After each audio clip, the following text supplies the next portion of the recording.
ये हमारे पास में मॉडर्न हिस्ट्री के कुछ टॉपिक हैं, इनको हम कवर करेंगे। कौन-कौन से टॉपिक हैं मॉडर्न हिस्ट्री के? जैसे आधुनिक भारत के इतिहास में हम देखें, सबसे पहले आधुनिक भारत का इतिहास कहाँ से स्टार्ट होता है, इसका सिलेबस क्या है? भारत में यूरोपीय कंपनियों का आगमन। कौन-कौन सी यूरोपीय कंपनियाँ भारत में आई? सबसे पहले पुर्तगाली भारत में आए। पुर्तगालियों के बाद में ब्रिटिश, ब्रिटिश के बाद डच, डेनिश, फ्रांसीसी और स्वीडिश। तो कैसे याद रख सकते हैं? देखिए, प्रथम बार में डैड आएँगे, फिर आएँगे फ्रांस। तो हम कह सकते हैं पहली बार में डैड आएँगे, प्रथम बार में डैड आएँगे, तो प्रथम बार से हम कैसे याद रख सकते हैं? पहले पुर्तगाली आए थे, फिर ब्रिटिश आए थे, फिर डैड आएँगे मतलब डच और डेनिश, या फिर हम कह सकते हैं प्रथम बार में दानव आएँगे। दानव से भी याद रख सकते हैं हम।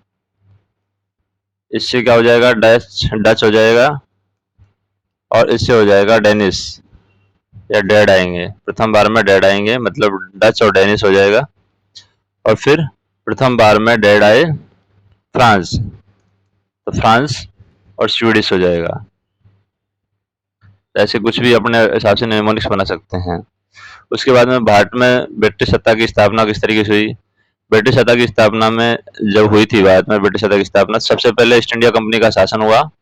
ईस्ट इंडिया कंपनी ने शासन किया, उसके इसी समय में कुछ युद्ध हुए हैं और कुछ संधियां भी हुई हैं। जो ब्रिटिश काल रहा है उसी में कुछ युद्ध भी हुए हैं, कुछ संधियां भी हुई हैं। फिर भारत में ब्रिटिश प्रशासनिक व्यवस्था का विकास किस तरीके से हुआ? कुछ ब्रिटिश लोगों ने यहाँ पर संवैधानिक सुधार किए ताकि वो अपने प्रशासन को अच्छी तरीके से चला सके। तो प्रशासनिक सुधार उन लोगों ने किए हैं। उन्होंने अपनी एक ब्रिटिश सेना बनाई है। उन्होंने अपनी नौकरशाही प्रथा चला दी थी, न्याय व्यवस्था कर दी उन्होंने कि भाई वो न्याय भी देने लग गए। संवैधानिक सुधार भी उन्होंने किए हैं ताकि वो अपना संविधान क्या चला सके, अपना शासन अच्छी तरीके से भारत में चला सके। चौथा काम आ जाता है यहाँ पर ब्रिटिश काल में आर्थिक नीति क्या रही है और उन आर्थिक नीतियों का भारत पर किस तरीके से प्रभाव पड़ा है। जैसे कौन कौन से क्षेत्रों पर प्रभाव पड़ा है भारत में आर्थिक नीतियों का, कृषि व्यवस्था पर क्या प्रभाव पड़ा है, जो ब्रिटिश काल में नीतियां रही हैं उसका उद्योगों पर क्या फर्क पड़ा है, जो हमारी व्यापार प्रणाली है उस पर क्या फर्क पड़ा है, क्या प्रभाव पड़ा है ब्रिटिश काल में जो आर्थिक नीतियां रही उनका, हमारी रेलवे पर क्या फर्क पड़ा है, धन का निष्कासन किस तरीके से हुआ है, किस तरीके से अकाल पड़े हैं तो अकाल में किस तरीके से उन लोगों ने मैनेजमेंट किया है ब्रिटिश काल में, कर प्रणाली किस तरीके से रही है, व्यय की व्यवस्था किस तरीके से रही है, वित्तीय प्रबंधन किस तरीके से हुआ है, वित्तीय प्रबंधन में आय और व्यय की नीति है वो किस टाइप की रही है, वो यहाँ पर हम चर्चा करेंगे। ब्रिटिश काल में आर्थिक नीति जो रही है और उनका आर्थिक नीतियों का जो प्रभाव रहा है उसमें हम इन सब चीज़ों की चर्चा करेंगे।